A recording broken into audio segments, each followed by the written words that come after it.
말씀은 우리가 흔히 싸울 때 한 번씩 근거 구절로 사용하는 그런 말씀인 것 같습니다. 너가 이랬잖아 저랬잖아 이렇게 서로 따지다가 성경 말씀을 보면 다른 사람 판단하지 말라 그랬어. 그렇게 사용했던 경험이 있었던 것 같습니다. 근데 판단이라는 것이 마음대로 되고 안 되고가 있겠습니까? 무언가를 평가하는 것은 우리의 본능적으로 자동으로 되는 일이죠. 그리고 엄밀하게 말해서 무언가를 판단하는 능력은 긍정적인 능력입니다. 예를 들어서 우리가 자녀들을 키울 때 자녀에 대한 관심을 가지고 정확하고 세심한 평가를 해야만 그에 따른 양육의 방법이 나옵니다. 자녀를 제대로 판단하지 않으면 자녀를 제대로 양육하지 못하는 것이죠. 모든 것을 잘 판단하고 평가하는 것은 지혜입니다. 성경은 수많은 판단과 평가의 기준들을 가르치고 있습니다. 그리고 그 기준에 따라서 잘 분별하는 것을 지혜라고 이야기합니다. 그러니까 오늘 말씀을 일반적으로 사용되는 판단이라는 말로 이해해서는 안 됩니다. 본문의 말씀을 한번 살펴보겠습니다. 1절 말씀 제가 읽겠습니다. 그러므로 남을 판단하는 사람아, 누구를 막론하고 내가 핑계하지 못할 것을 남을 판단하는 것으로 내가 너를 정죄함이니 판단하는 네가 같은 일을 행함이니라. 여기서 판단이라는 그 원래 성경의 말씀은 크리노라는 단어를 사용합니다. 이 단어는 사실 판단, 평가라는 말이라기보다는 정죄라는 말과 비슷합니다. 법정적 의미에서 이 사람은 유죄입니다. 이 사람은 죄가 있습니다. 라는 그런 말과 비슷한 말입니다. 앞선 1장 마지막 절에서도 여러 죄인들의 모습을 나열하고 나서 이 같은 일을 행하는 자는 사형에 해당한다 라고 말합니다. 이것 또한 법정적인 의미이죠. 법정에서 재판관이 내리는 말인 것이죠. 여기서 말하는 법정은 어디를 의미할까요? 2절을 계속 읽어보겠습니다. 이럴 일을 행하는 자에게 하나님의 심판이 진리대로 되는 줄을 우리가 아노라. 무슨 말을 하고 있는 것입니까? 어떤 심판을 얘기하고 있는 것입니까? 하늘의 심판을 의미하는 것이죠. 우리 모든 인류는 자기의 삶을 마치면 하나님 앞에 나아가서 심판을 받아야 합니다. 이것은 우리 모두의 운명입니다. 한 번 죽는 것은 정해진 것이고 그 이후에는 심판이 있는 것이죠. 우리는 그 하늘의 재판장에서 검사도 아니고 변호사도 아니고 방청객도 아니고 물론 판사도 아닙니다. 우리는 이 재판을 받아야만 하는 피고인이고 피고인으로서 재판에 서게 되는 것이죠. 그리고 그 재판의 결과는 우리 모두에게 사실 이 사람은 유죄입니다. 이 사람은 죄가 있습니다. 라는 선고입니다. 우리 모두는 하나님 앞에 반역한 죄인으로 영원한 정죄와 심판을 받아야 하는 운명을 기다리고 있는 것이죠.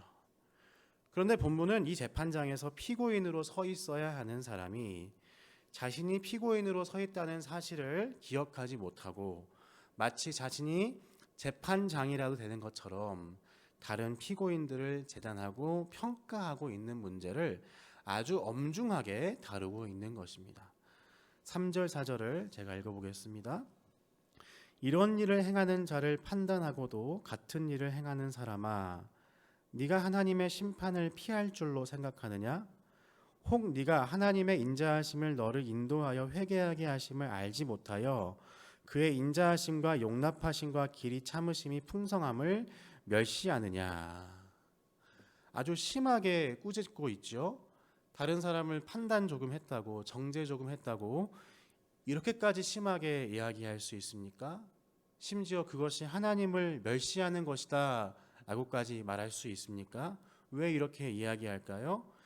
이 사람은 사실 하나님의 자리를 찬탈하고 있기 때문입니다. 남을 정죄하고 남을 재판하는 문제는 단순한 문제가 아닙니다. 이것은 사실 신성을 모독하는 것입니다. 하나님께서만 가지신 권위와 자격을 인정하지 않는 것이고 하나님이 가지셔야 할 재판의 자리에 내가 앉는 것이죠. 즉 하나님을 믿고 인정하지 않는 것입니다. 우리는 지난 주일 말씀을 통해서 다윗의 미친 척을 살펴봤습니다. 다윗이 침을 질질 흘리면서 헛소리를 하면서 가드왕 아기스를 속였을 때에 다윗의 마음에는 수치와 자괴감으로 가득 찼을 것입니다. 차라리 깔끔하게 아기스 왕에게 목을 베어서 명예스럽게 죽는 게 나을 것입니다. 구질구질하게 생존을 위해서 구걸하는 모습은 다른 누군가 그를 비난하지 않는다 하더라도 다윗 스스로가 자기 자신을 향한 수치와 자괴감으로 괴로웠을 것입니다. 다윗의 명예만 더럽혀진 것이 아니죠. 여호와의 이름으로 골리앗을 죽였던 것과 완전히 반대되게 이제는 다윗이 하나님의 이름에 먹칠을 하고 있는 것입니다. 살아도 절망스럽고 죽어도 깔끔하지 못하는 운명에 다윗은 답답하였을 것입니다. 그러나 바로 그때에 다윗은 하나님을 찬양하고 있었습니다. 다윗은 하나님의 이름을 높이고 있었습니다. 다윗은 어떻게 하나님을 찬양할 수 있었을까요? 다윗은 자신의 비참함과 자신의 구질구질한 비겁함과 하나님의 이름에 먹칠을 하는 그 순간에서도 자비로우신 하나님께서 그를 정죄하지 않으신다는 사실을 경험했던 것입니다. 하나님을 멋지게 의지하여서 사울 왕과 맞서고 아기스 왕과 싸우지 못하는 비겁한 자신을 단숨에 치시고 그 생명을 빼앗아 지옥의 형벌을 내리셔야 마땅한 재판장께서 그를 정죄하지 아니하시고 붙들고 살려주신다는 것을 그가 미친 척하며 경험하고 있었던 것입니다. 그는 끌려가면서 국경 밖으로 내몰아가면서 하나님께서 날 판단하지 않으시는구나, 이런 나의 모습을 부끄럽게 여기지 아니하시는구나, 이런 나의 모습을 용납하시는구나 라고 하나님을 찬양하고 있는 것입니다. 다윗의 이야기와 오늘의 남을 판단하는 것은 어떻게 연결이 될까요?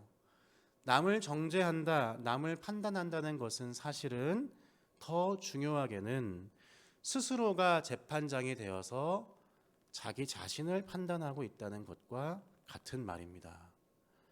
남을 평가하고 남을 판단하는 사람은, 스스로가 재판장이 되는 사람은 끊임없이 스스로를 정죄하고 판단하고 괴롭히고 있는 중인 것입니다. 내가 무엇 하나 잘하고 있고 하나님 앞에서 할 말이 있는 것 같으면 잠시 동안의 안정과 평안을 누립니다. 그러나 내가 못하고 있고 내가 헤매고 있고 내가 잘못하고 있는 것 같으면 끊임없는 자책과 불안과 자격지심에 빠져서 나 스스로 만든 그 기준에서 헤어나오지 못하는 것이죠. 왜 그렇습니까? 내가 그 재판장의 자리에 앉아 있기 때문인 것입니다. 다윗은 이 순간에 스스로를 정죄하지 않았습니다. 스스로 재판장이 되기를 선택하지 않았습니다. 그 비참한 상황에서도 재판장 되시는, 판단자 되시는 하나님만을 인정한 것이죠. 그리고 그 재판장의 입장으로 스스로를 정죄하지도 않은 것입니다. 여러분, 이것이 우리를 향해서 들려주시는 하나님의 복음입니다. 내가 아무리 죄악의 구렁텅이에 빠진다 하더라도, 나를 둘러싼 수많은 사람들이 나를 조롱하고 모욕한다고 하더라도, 나 자신 자체도 나 스스로에게 손가락질하며 내가 하나님의 영광보다는 그분을 모욕하는 인생을 살고 있다고 평가한다 하더라도 재판장이신 하나님은 우리를 가만히 내버려 두지 않으십니다.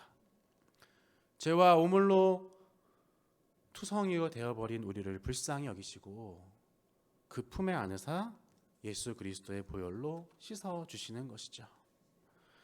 우리는 은혜 받은 이후에도 여전히 죄인의 본성을 가지며 그 은혜를 모르고 계속해서 살아갑니다.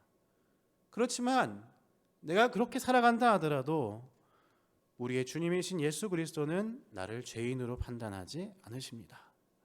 그분은 나를 그렇게 평가하지 않으실 뿐만이 아니라 나와 함께하기 위해서 날 끝까지 버리지 않으시고 날 찾아오시고 연합하시고 영원히 놓지 않으시는 것이죠. 그분은 내가 받아야 할 정죄와 수치를 대신 당하신 것입니다. 우리는 이 사실을 고백하며 그리스도를 찬양하는 것입니다. 이 사실을 고백하는 사람은, 이 의로운 재판장을 인정하는 사람은 남을 정죄하지 않을 뿐 아니라 스스로를 정죄하지도 않는 것이죠. 내가 나를 정죄하는 것은 예수 믿는 것이 아닙니다. 내가 나의 인생을 판단하는 것은 예수님 믿는 것이 아닙니다. 나에 대한 평가도 내가 할 자격이 없는 것이죠. 나에 대한 재단도 내가 하는 것이 아닌 것입니다. 그 평가 또한 예수 그리스도의 것입니다. 우리는 그분 안에 속하였고 그분 안에 거합니다. 그래서 우리는 모든 평가와 재판에서 자유한 것이죠. 우리는 자유한 존재가 된 것입니다. 여러분 혹시 우리의 삶 가운데 수치와 절망과 좌절의 과정을 겪고 있습니까?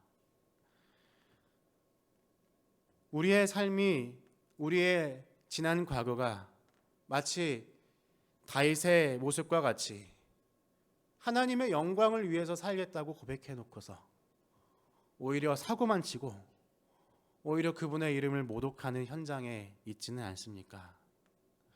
여러분, 그러나 수천 년 전에 다윗의 실패와 절망과 비참함이 오늘 우리에게 하나님이 어떤 분이신지를 들려주고 있는 것처럼 우리의 그 바닥을 기는 과정 또한 의미 없는 것이 아닙니다.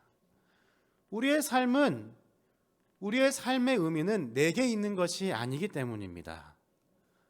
나의 어려운 상황이, 나의 어려운 상황을 계속 살아가야만 하는 나의 운명이 주님께서 일하시는 반전이 될 것입니다. 이것이 주님의 복음인 것입니다. 이 복음을 가지고 나 스스로를 위로하시길 소망합니다. 그리고 이 복음을 가지고 서로를 바라보고 서로를 위로하시기를 바랍니다. 주님은 우리를 판단하지 않으십니다. 주님은 우리를 신실하게 붙드십니다. 우리는 판단자에서 하나님을 찬송하는 자로 넘어갈 수 있는 것입니다. 그분은 이미 우리를 부끄러워하지 아니하시고 자랑스러운 아들과 딸로 여기고 계십니다.